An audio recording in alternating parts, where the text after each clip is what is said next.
আমাদের বোর্ড না, এটা আসলে বোর্ড ডিসাইড করবে এবং দুইটা বোর্ড মিলিয়ে আসলে ডিসাইড করবে আসলে সিরিজটা হবে কি হবে না। আমরা আমাদের প্রিপারেশন নিচ্ছি। যেহেতু আমাদের সামনে এশিয়া কাপ আছে, ওয়ার্ল্ড কাপ আছে, সেটার উপর ভিত্তি করে আসলে আমাদের ট্রেনিংটা হচ্ছে। এটাও আমাদের একটা পার্ট অফ দ্য সিরিজ ছিল, যেখানে আসলে আমরা কীভাবে কী করতে পারি, কোন জায়গায়গুলো আমাদের ইমপ্রুভ করতে হবে। বাট সিরিজের ব্যাপারে আসলে আমরা তো রেডি আছি, এবং বাকিটা আসলে বোর্ড জানে, তারা ডিসাইড করে আসলে কী হবে না হবে। দেখুন, এটা একটা লম্বা প্রসেস। এটা শুধু ন্যাশনাল লিগের উপরেই আসলে সব কিছু আসলে ডিপেন্ড করে না যে ন্যাশনাল টিমটা কীভাবে যাচ্ছে। এটা আমাদের নিচের যারা এই টিমে খেলতেছে, এইচপিতে আছে, যারা টাইগারে প্র্যাকটিস করবে, এবং সেই সাথে আমাদের স্ট্রাকচারটা কীভাবে আমরা ডেভেলপ করতেছি, আমাদের কালচারটা কীভাবে ডেভেলপ করতেছি, সব কিছু মিলে কিন্তু আমাদের আসলে আমরা কোথায় যাচ্ছি না যাচ্ছি সেটা কিন্তু ডিপেন্ড করবে।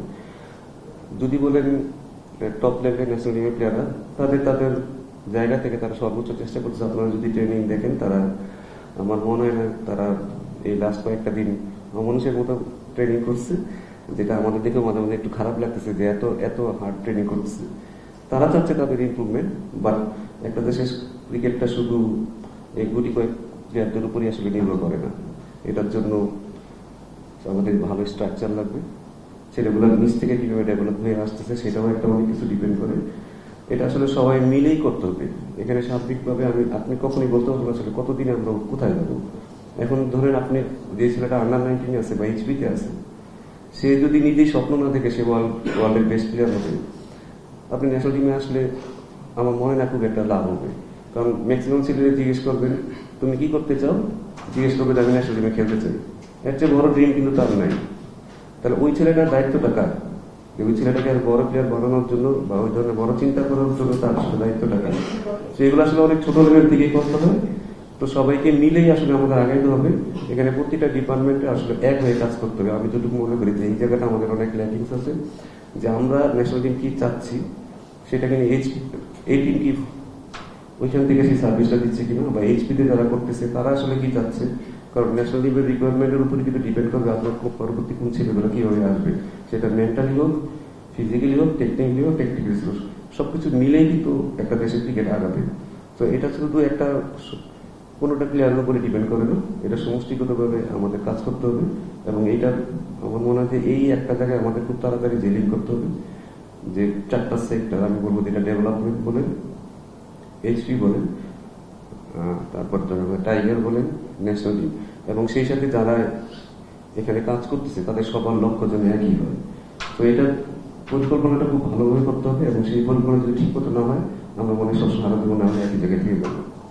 ডোমেস্টিকের সাথে যখন ইন্টারন্যাশনাল একটা খেলা হয় তখন এটা বিস্তর ফারাক থাকে, যে ফারাকটা আসলে আমরা মেকআপ করতে পারতেছি না। এটা আমাদেরই ব্যর্থতা। কারণ একটা ছেলে যখন ঢাকা লিগ খেলে, আপনি হয়তো বেশিরভাগ সময় দেখবেন কি সেকেন্ড ওভারে হয়তো লেফট আর্ম স্পিনার চলে আসছে, বা ইন্টারন্যাশনাল খেলতে গেলে আপনার দেখা যায় প্রতিদিন 140 কিলোমিটার বেগে বলকে তাদের বল ফেস করতে আসছে। সেটা তো আসলে প্লেয়ারদের ব্যর্থতা বলা যাবে না, এটা আসলে আমরাই হয়তো সেই সুযোগটা তাদেরকে দিতে পারি না, কিভাবে তাদেরকে ডেভেলপ করতে হবে।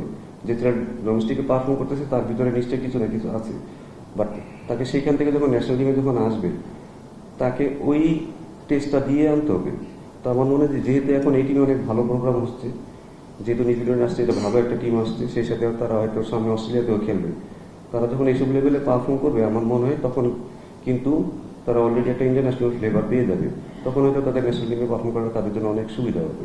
বাংলাদেশ টিমের ক্যাপ্টেন মানে আসলে পুরা দেশেরই ক্যাপ্টেন, এটা আমাদের মানতে হবে। আপনারা হয়তো অনেকে অনেক অপছন্দ করেন, অনেকে হয়তো অনেক ক্যাপ্টেন দিলে আপনাদের হয়তো মাথা গরম হয়ে যায়, কিন্তু বাংলাদেশ টিমের ক্যাপ্টেন্সি করাটা যদি আপনারা বাইরে থেকে মনে করতে পারেন যে অনেক সহজ, এটা অনেক সহজ কাজ না, এটা অনেক কঠিন কাজ।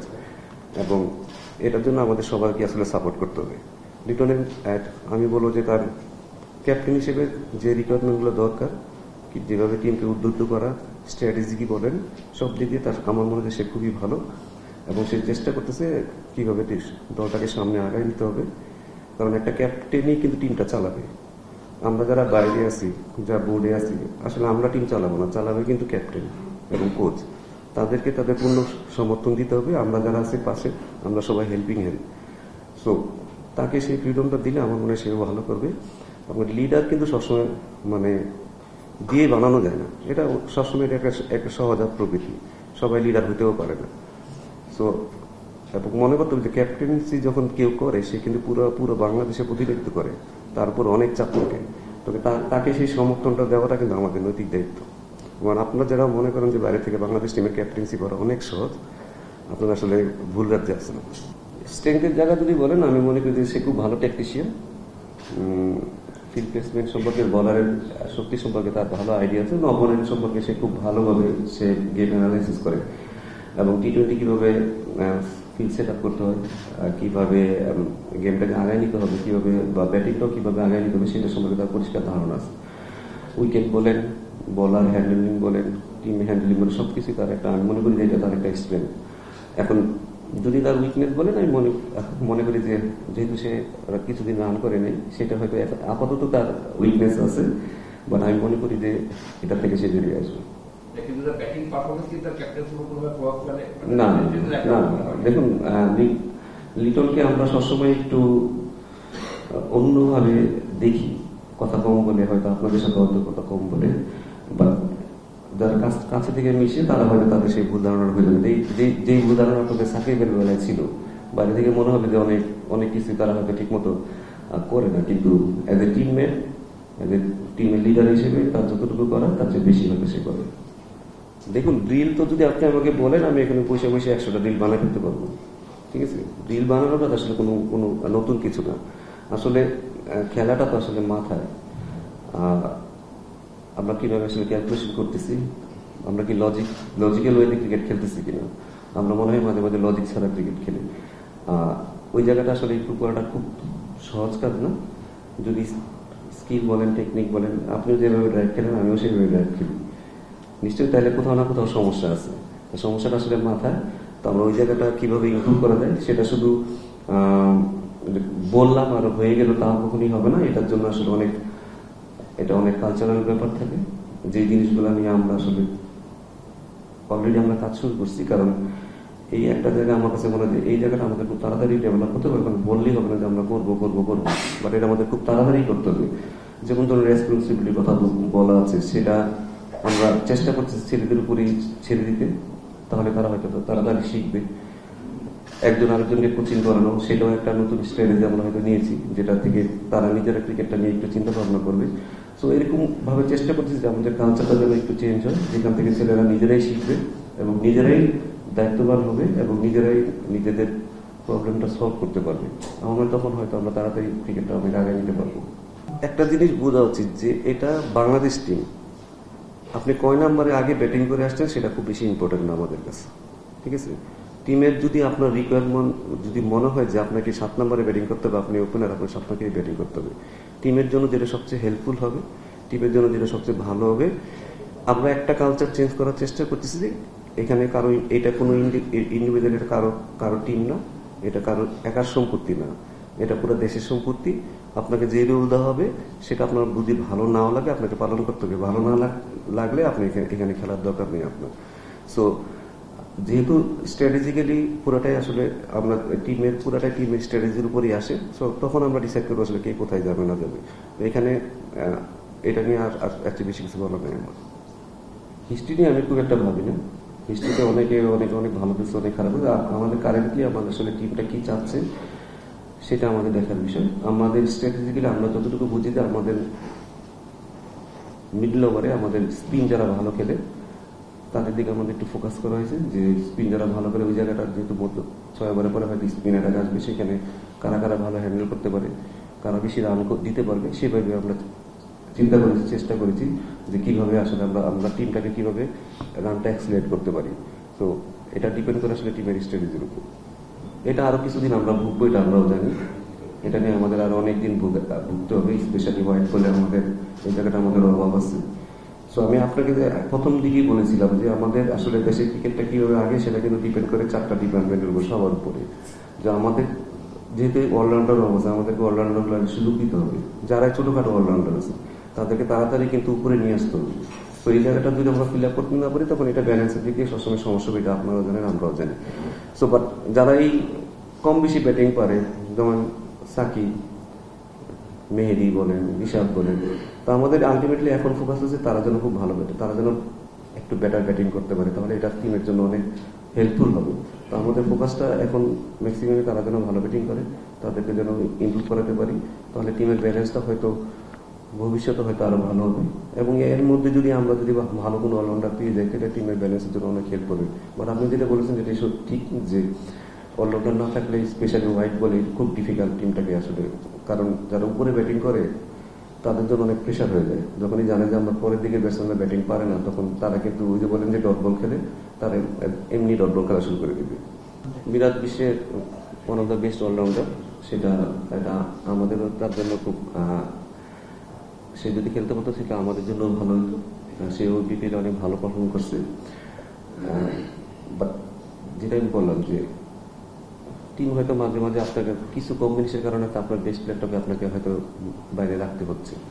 এটা কারণ আমার তো আবার বোলিংয়ে করা লাগবে, যেটা হয়তো টিমের সাথে হয়তো এখনো হয়তো অ্যাডজাস্ট করতেছে না। বাট মিরাজকে আমরা এখনো বলি না যে সে টি-20 খেলতে পারে না। সে টি-20-র জন্য আমাদের জন্য একটা বড় সম্পদ হয়ে উঠতে পারে, এবং সে ইনশাল্লাহ আমার মনে হয় যে টিমে ব্যাক করবে।